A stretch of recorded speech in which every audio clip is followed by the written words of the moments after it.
Selamat datang di podcast ASN Hebat Kementerian Kuat. Nggak kerasa nih, kita udah hari keempat Distance Learning Latsar.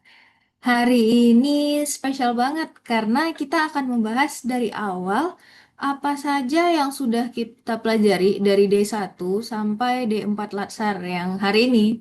Itu dan tetap bersama aku Amalia dan kakak-kakak ada Kak Faisal, Kak Alia, Kak Almira, Kak Anas, Kak Alifa dan Kak Alivia.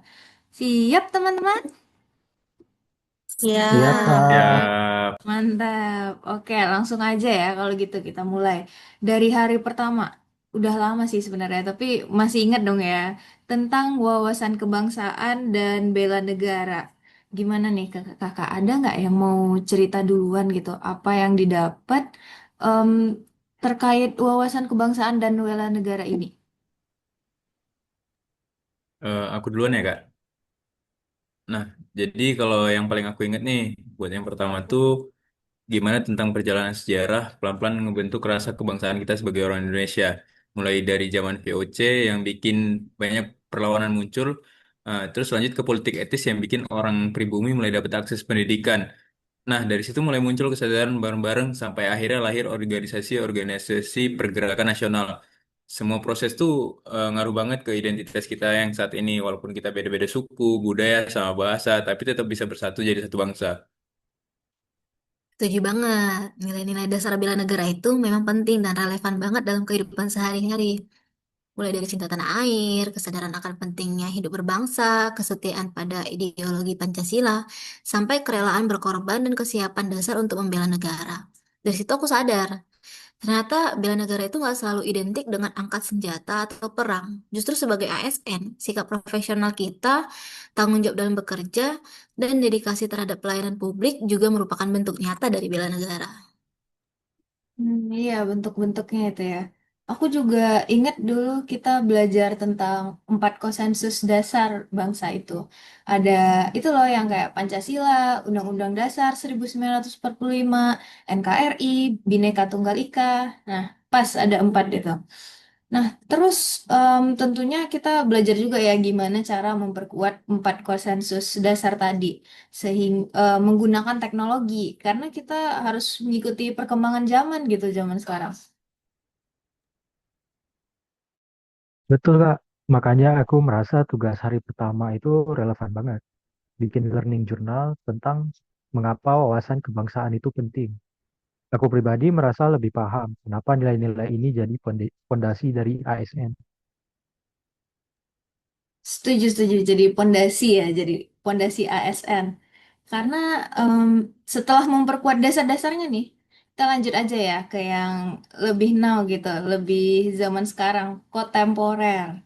Ya, jadi karena em, isu hari kedua yaitu tentang isu kontemporer. Jadi apa aja sih yang kita bahas waktu itu tentang isu kontemporer? Ada yang mau sharing nggak kakak-kakak? Saya jadi kita tuh belajar banyak tentang isu-isu yang mempengaruhi bangsa sekarang Kak, seperti korupsi, narkoba, terorisme, money laundering, peristiwa sampai keamanan cyber dan rendahnya literasi digital. Nah, yang aku suka juga tuh penggunaan metode kayak APKL itu yang aktual, problematik, kekhalayakan, dan kelayakan, sama yang USG tuh Kak, yang terdiri dari urgensi, seriousness, dan growth. Dua metode ini tuh menurut aku tuh kayak semacam penyaring gitu loh, yang bantu kita untuk melihat mana isu yang benar-benar penting, atau yang mendesak, dan mana yang harus kita tangani lebih dulu. Jika kita asal, jadi kita tuh nggak asal ambil keputusan aja, kita bisa lebih terarah dan berdasarkan analisis yang sistematis. Iya, contohnya waktu kita bahas keamanan cyber, kemudian data bocor, hoax, pinjol ilegal, semua itu bukan cuma isu teknologi ya kalau menurut aku, tapi juga dampak ke kepercayaan publik. Nah, dengan APKL dan USG ini kita bisa nentuin nih langkah prioritas untuk menganalisa isu-isu yang sedang dihadapi saat ini. Aku ingat soal kita yang ngebuat tugas podcast dan ngebahas bagaimana isu-isu strategis ini punya efek domino. Sesimpel dari kurangnya literasi masyarakat bisa merambah ke isu pendidikan dan rendahnya kualitas pendidikan yang didapat ini juga bisa membuat masyarakat untuk terjerat judol dan pinjol. karena berpikir dua kegiatan itu dapat menjadi jalan pintas dari masalah finansial mereka, yang akhirnya bisa jadi pemicu dari demografis masyarakat miskin yang semakin banyak. Waduh, parah.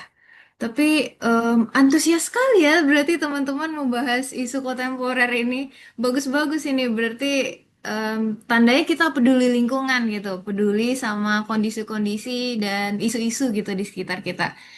Ya, semoga solusi, tips, dan trik yang pernah kita share di podcast sebelumnya yang bahas isu kontemporer itu, semoga bisa dijalani lah ya dan di keseharian. Oke, kalau gitu kita lanjut aja ke hari ketiga. Nah, ini mulai masuk ke topik yang sulit bahasanya, cukup sulit. Algoritma kebangsaan. Apa sih itu algoritma kebangsaan? Ada yang mau jelasin dulu nggak kakak-kakak ini? Aku, Kak. Jadi, algoritma kebangsaan itu adalah sistem nilai dan perilaku untuk membentuk warga negara dengan membangun pola pikir, sikap, dan tindakan kebangsaan yang berakar pada nilai-nilai dasar negara, serta memanfaatkan teknologi dan media sosial secara bijak. Ini tuh bertujuan untuk memperkuat nilai-nilai kebangsaan, persatuan, dan kesatuan Indonesia, terutama di kalangan generasi muda.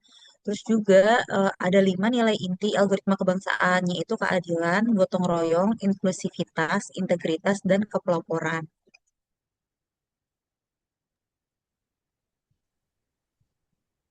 Jadi ingat nih, contoh implementasi yang bisa diterapin seperti kampanye digital ASN muda yang penuh dengan inovasi, pelayanan inklusif kepada orang disabilitas, sampai dengan penyebaran narasi positif di media sosial dengan menyaring berita hoax. Nah, ini yang bikin makin aku makin sadar kalau kita, terutama anak ASN yang muda-muda ini, nggak ikut nyuarain hal positif yang bakal rame di timeline tuh ntar jadinya narasi negatif terus gitu. Makanya penting banget nih buat kita ambil bagian. Soalnya ASN zaman sekarang tuh nggak cukup sebenarnya cuman duduk di balik meja ngerjain kerjaan kantor dan administratif lainnya. Jadi juga kita tuh bisa juga sebagai content creator tuh yang nyebarin semangat kebangsaan. Kemudian nilai-nilai positif, vibe optimis di tengah masyarakat, apalagi di media sosial gitu.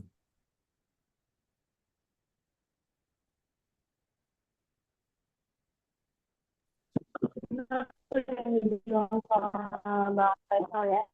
Jadi untuk menjadikan semangat kita, jadi kita kemarin diberikan tugas untuk menciptakan sebuah karya seni dengan tema Bangkit PUku, Jayalah Bangsaku.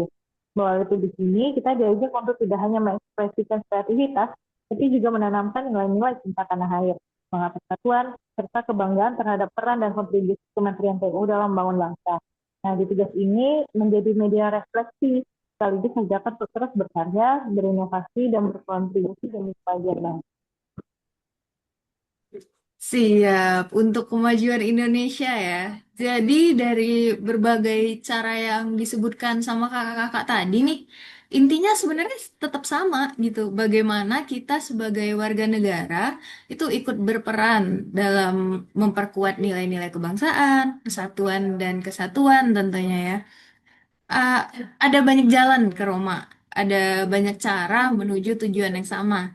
Nah, ngomong-ngomong cara nih, kita kan tadi udah ngomongin konsep-konsepnya gitu, kayak yang skalanya luas, ide-idenya. Sekarang untuk mengeksekusinya itu, kita butuh teknis, yaitu yang lebih rincinya nih, cara untuk menganalisis isu dan menyusun solusi dari isu tersebut. Gimana sih menurut kakak-kakak metode untuk menganalisis isu dan menyusun solusi ini? Kebetulan ini nih Latsar D4 yang baru saja tadi pagi kita laksanakan.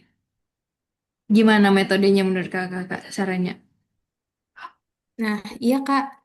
Nah, pada hari keempat ini kan kita nggak cuma belajar mengenai masalah secara permukaan ya, tapi kita juga diajarkan bagaimana metode analisis seperti problem tree, fishbone diagram, hingga gap analysis. Nah, semua teknik itu membantu kita untuk menelusuri dan menguraikan akar permasalahan yang sebenarnya, bukan sekedar berhenti pada gejala atau tanda-tanda awalnya saja. Nah, dengan begitu, solusi yang kita rancang bisa lebih tepat sasaran dan berkelanjutan. Dan ini nyambung banget ke tugas hari ini, bikin podcast refleksi tentang apa yang sudah dipelajari pas kita disuruh coba pakai metode APKL dan Family Tree ke masalah Paris. Aku pikir cukup efektif ya dan pengaplikasiannya jadi lebih mudah. Iya benar banget tadi dari Kak Alifa dan Kak Alia. Soalnya kalau nggak ada analisis yang tepat kita tuh cenderung jadi reaktif, sekedar ngerespon masalah setelah muncul tanpa arah yang jelas gitu. Tapi kalau misalkan kita pakai metode APKL atau USG, itu tuh jadi lebih terarah dan strategis menurut aku ya. Kita bisa memetakan masalah secara objektif, kemudian menentukan mana yang harus ditangani dulu, dan merancang solusi yang efektif gitu. Jadi nggak cuma sibuk, tapi benar-benar ngedampak. Kalau menurut aku gitu. Bagian yang paling kusuka dari materinya adalah yang bagian tentang environmental scanning. Itu ngajarin kita buat peka sama perubahan di sekitar. Kayak detektif yang cari akar masalah dulu, baru kita eksekusi. Oke, jadi hunter masalah ya. Dan hunter solusi juga tentunya. Nah, oke. Terima kasih nih kakak-kakak. Kita jadi tahu langkah-langkah yang terarah ya untuk mengidentifikasi isu dan mencari solusinya ini. Terakhir, karena kita sudah di penghujung pembelajaran, mungkin sudah saatnya kita menoleh ke belakang dulu. Refleksi gitu dari semua pembelajaran itu, em, apa sih aksi nyata yang bakal kakak-kakak sekalian lakukan sebagai ASN? Ada nggak yang mau memulai duluan? Aku nih mulai duluan. So, Kalau aku, karena Javungku PKGBKP, kayaknya aku ingin buat sosialisasi tentang persyaratan pokok bangunan tahan gempa gitu di media sosial. Karena daerah Indonesia kan bagian dari jalur Ring of Fire kan. Pemahaman bangunan tahan gempa itu aku rasa harus dipahami, bahkan sampai lapisan paling bawah gitu. Kalau aku mungkin lebih umum ya Kak. Aku maunya tuh fokus ke transparansi pelayanan. Soalnya nih aku rasa akar dari banyak masalah nih. Kalau prosesnya jelas dan terbuka, masyarakat tuh biasanya harus jadi tahu gitu hak mereka. Dan nggak ada lagi tuh celah buat pungli atau prosedur yang ribet. Nah menurutku ini isu penting banget yang harus dibenahi. Biar kepercayaan masyarakat ke instansi itu, khususnya Kementerian PU ini makin kuat gitu. Nah, kalau aku sih ya pengennya tuh ikut program literasi digital gitu di kantor. Jadi tuh rekan-rekan ASN yang lain juga bisa melek tuh terhadap keamanan cyber. Kalau aku mau aktif bikin kampanye kebersamaan, terus diposting di media sosial kantor, biar terjalin silaturahmi dan meningkatkan kolaborasi serta kerjasama antar bagian di unit kerja. Nah, kalau dari aku, mungkin sih karena Javungnya analis SDM, aku mau coba terapin APKL sama USB buat menyelesaikan masalah-masalah penting di bagian kepegawaian. Yang kalau aku pengennya dorong budaya kerja kolaboratif, karena bela negara itu juga soal kerjasama. Budaya kerja kolaboratif menjadi sarana strategis bagi ASN untuk menunjukkan aksi bela negara. Nah, dengan kerjasama itu kita saling mendukung dan fokus pada pelayanan publik, ASN juga dapat menjadi komponen utama dalam menjaga perlindungan. oke, siap. Kalau gitu dimulai dari tugas sehari-hari aja ya. Keren banget nih, keren-keren dari rencana kakak-kakak semua. Keren-keren. Jadi dari 4 hari pembelajaran ini, kita nggak cuman dapat teori gitu ya, kita juga dapat mindset baru, pandangan baru, wawasan baru terkait dari terkait wawasan kebangsaan, terkait analisis isu dan solusinya tadi, analisis isu kontemporer terkait algoritma kebangsaan, sampai terakhir tadi kita belajar tentang teknik problem solving gitu. Semua itu mudah-mudahan bakal bikin kita jadi ASN yang bukan cuma kerja ya, tapi juga mengabdi pada negeri, kayak motonya PUPR gitu. Setuju nggak semua? Setuju Setuju, banget, Kak. Kak. Setuju, Bisa. setuju. Siap. Oke, karena sudah setuju semua, kita tutup saja ya diskusinya. Terima kasih, terima kasih sudah ngedengerin podcast ASN Hebat Kementerian Kuat.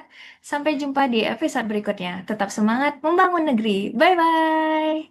Bye. Jaya, jaya, jaya.